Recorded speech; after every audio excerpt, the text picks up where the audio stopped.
ঠিক 5 star hotel এখনত বহি চাহ কাপ খোৱাৰ আমেজ যিমান, ঘৰৰ ফুলনিখনৰ মাজতে বহি মায়ে বনাই দিয়া চাহ কাপ খোৱাৰ আমেজ মোৰ বাবে তাতকৈ অকণমান হ'লেও বেছি।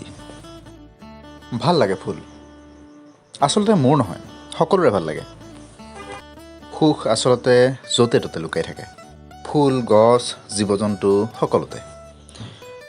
ঘৰৰ কুকুৰ মেকুৰীটোৱেও আমাক সুখৰ বাকচত বৰঙণি অকণমান দি যায় কেতিয়াবা।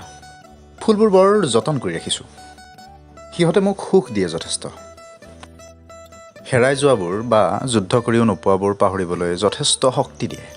এইখন হ'ল আমাৰ ঘৰৰ নাৰ্চাৰী। ফুলবোৰ এনেকৈ তৈয়াৰ কৰোঁ, মায়েও সহায় কৰে। সদায় পানী দিব লাগে, সেইটো মায়ে কৰে।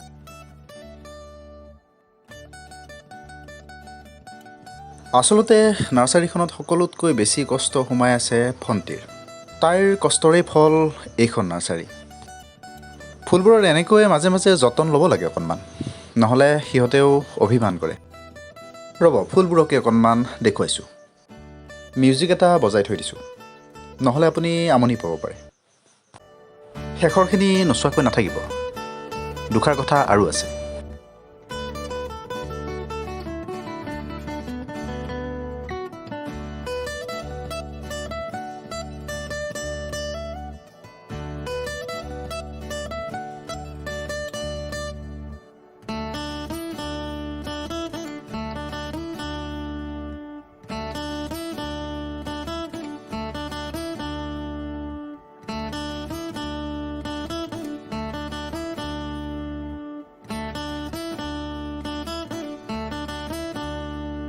নাম ৰাখিছোঁ বৰগছ নাৰ্চাৰী।